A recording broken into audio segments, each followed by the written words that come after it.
Its position, its extraordinary artistic beauty, its dimensions made for man's pleasure and ease, make Orvieto the ideal city, a little pearl which stands atop of an immense tufaceous rock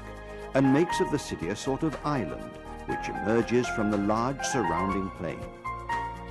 We climb towards the historic center with a modern and comfortable cable car, an integral part of the system of alternative mobility service, which, leading from spacious parking facilities, reaches the summit of the rock in a few minutes. The city which greets one is above all medieval and Renaissance, even if from every corner emerge traces of more ancient culture. It is not by chance that the city is one of the founders, apart from the headquarters, of the Città Slow city, the international movement of the cities where one can live well, which know how to combine day by day their own history with their own future, the technologies of living with social harmony, the conservation of typical craftsman's products with hospitality and respect for the environment. To take in at first glance all the urban layout, we climb the 42 meters of the Torre del Moro, from where we can see the city in all its particular beauty. From the populous center spring the most elegant and ancient monuments, which speak of its complex history, like the Palazzo del Popolo from the 13th century, destined from the beginning to be an important public building. After centuries of neglect, the palace has been restored to a new life, and during its very reconstruction, very important excavations came to light, which have been collected together in a fascinating exhibition. For example, the remains of a medieval aqueduct and an Etruscan altar. Orvieto is an ideal place to study, as demonstrated by its ultra-modern University Study Center, which hosts faculties from archaeology to the information technology of the future, but is also the ideal place for pleasant business meetings, as evidenced by the splendid Congress Center inside the Palazzo del Popolo, whose state-of-the-art technology blends with an environment of great nobility and beauty.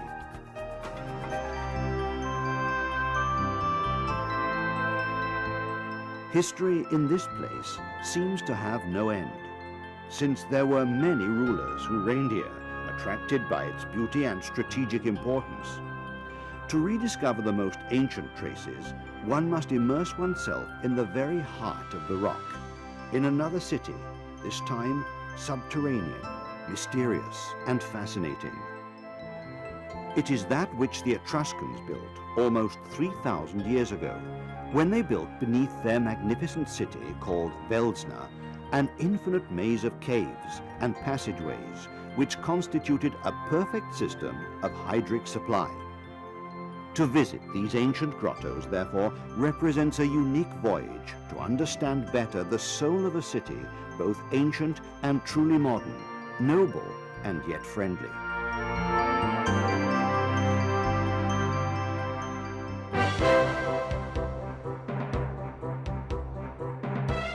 We return to the surface and begin once more to walk among the ancient rock wall, raised on the orders of Cardinal Albornoz in 1364 and destroyed by the same Orvietans in 1390. Reconstructed in the mid-1400s and used as a defensive military structure, today it hosts a beautiful public garden surrounded by a magnificent panorama. At its feet, one can better admire the very particular geographic collocation of the city, literally bound on the tufaceous block which hosts it, and which has always provided its natural defense.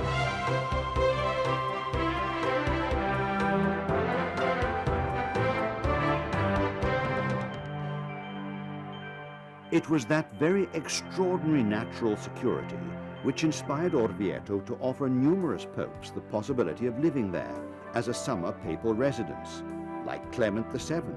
who sought refuge here with his court in 1527 during the sack of Rome by the German army of the Lanzichenecchi. It was at that time that the same pope commissioned Antonio da San Gallo il Giovane to construct a work which guaranteed abundant water provisions to the rock. The great architect then created an immense well, which, still functioning perfectly, today is one of the most celebrated attractions of the city. The well was originally called della Rocca, but became famous over the centuries with the name of San Patrizio, and is a veritable chasm with a depth of 62 meters and ingeniously encircled by two helicoidal communication trenches, one going down and the other to bring water up for men and animals.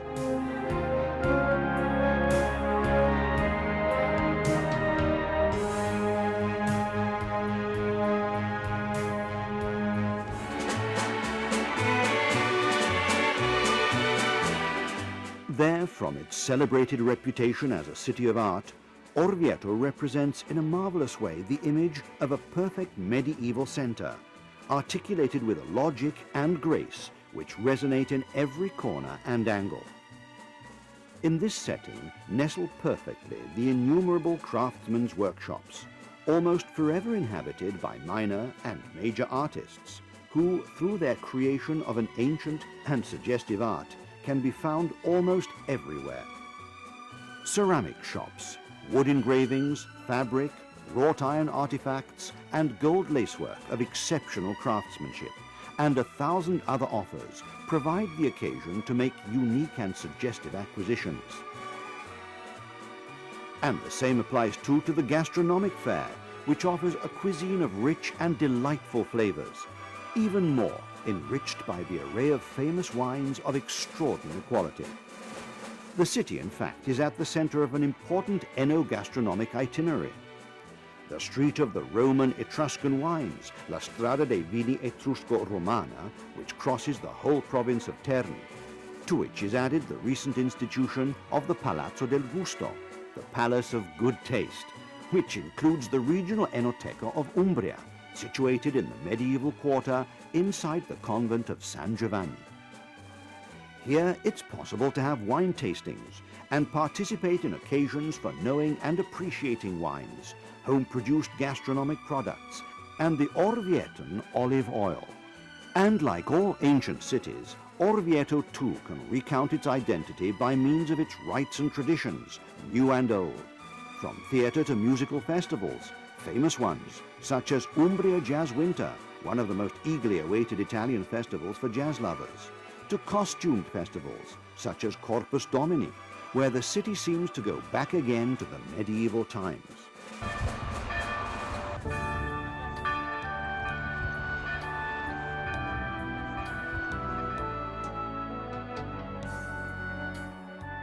But let's return to our visit throughout the city,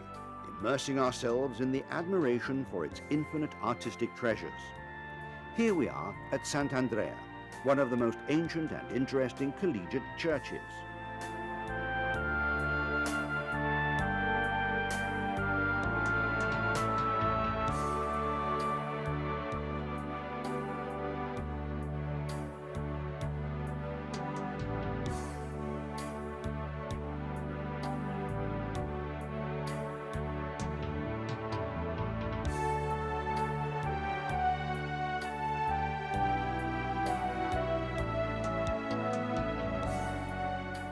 On the inside are three widely arched naves with a Gothic cross vault.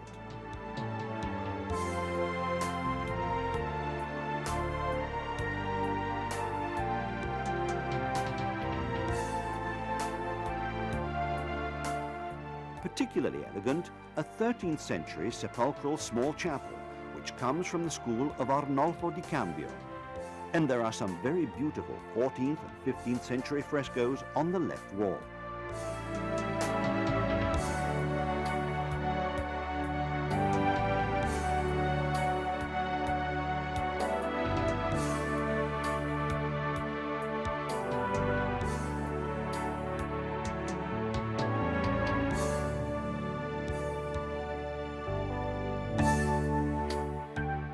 The most ancient church of the city is, however, San Giovanale, founded in fact in 1004,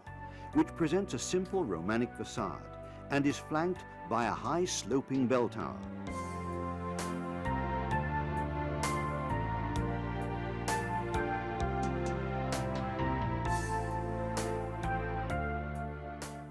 The inside, with 3 naves with columns in tuffo, is splendidly affrescoed with images which are mostly votive,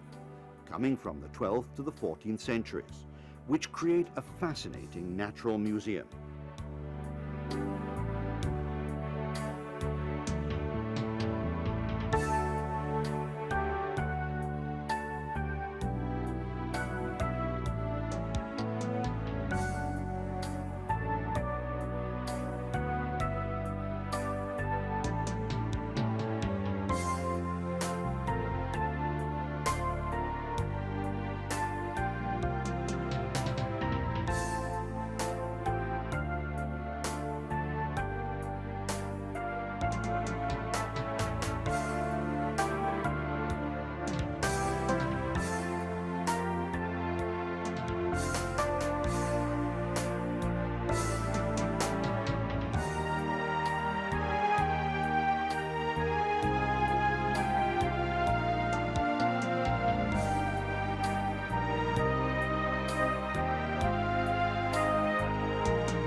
But other large museums represent the marvels of the city,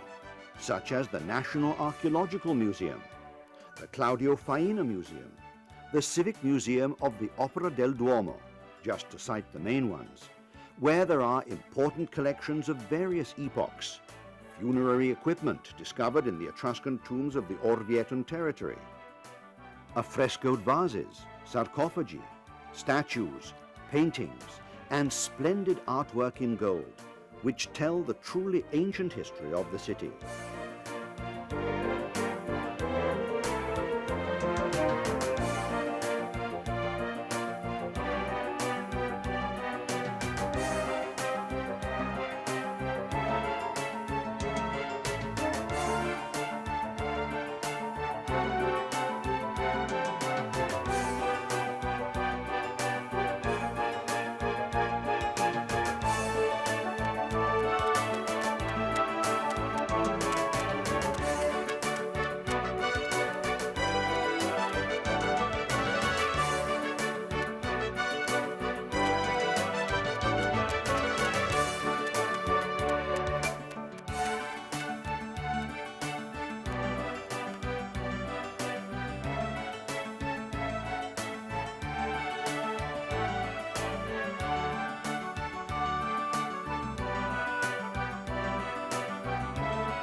The heart of the city is Piazza Duomo,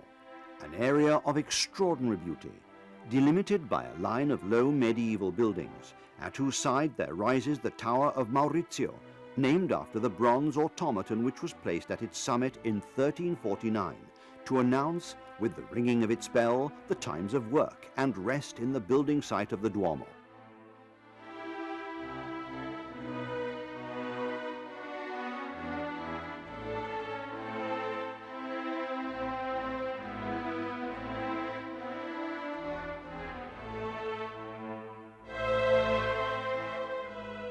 And it is just that vision of the facade of the Duomo, symbol of a city, which fills the vision of every visitor.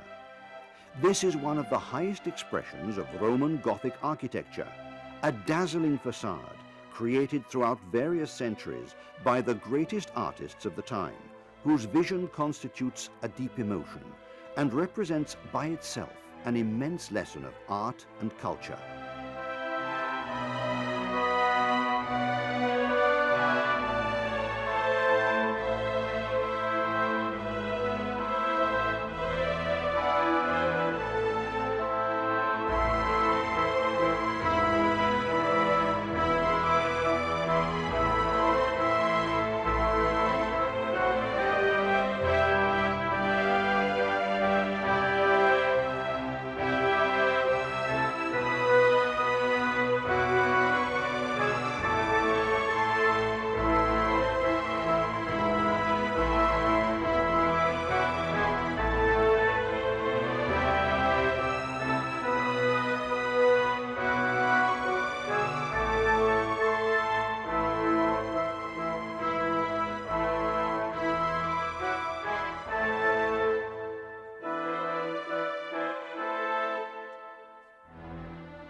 The show continues on the inside, where the powerful architecture, the marvelous frescoes, the solemnity, and the beauty of the setting leave one truly breathless.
Right up to the exalting image of the Cappella del Corporale, where is kept the miracle of Bolsena, following which Pope Urbano IV extended in 1264 the celebration of Corpus Domini to all the Catholic world.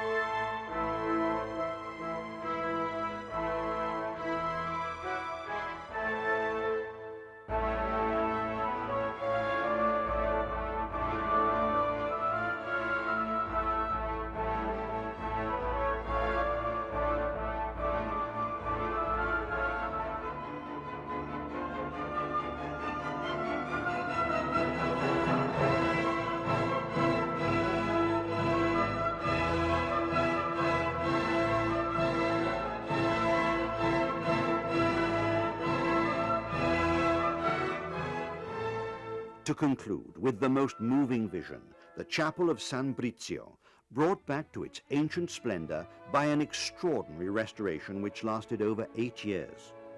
A cycle of frescoes begun by the Blessed Angelico and completed by Luca Signorelli on the theme of the end of the world. A work which for amplitude, complexity, cultural reference points, power of figurative images, stands as one of the highest representations of art of all time, and which honors the soul of a city which has made its most pure symbol that of beauty and culture.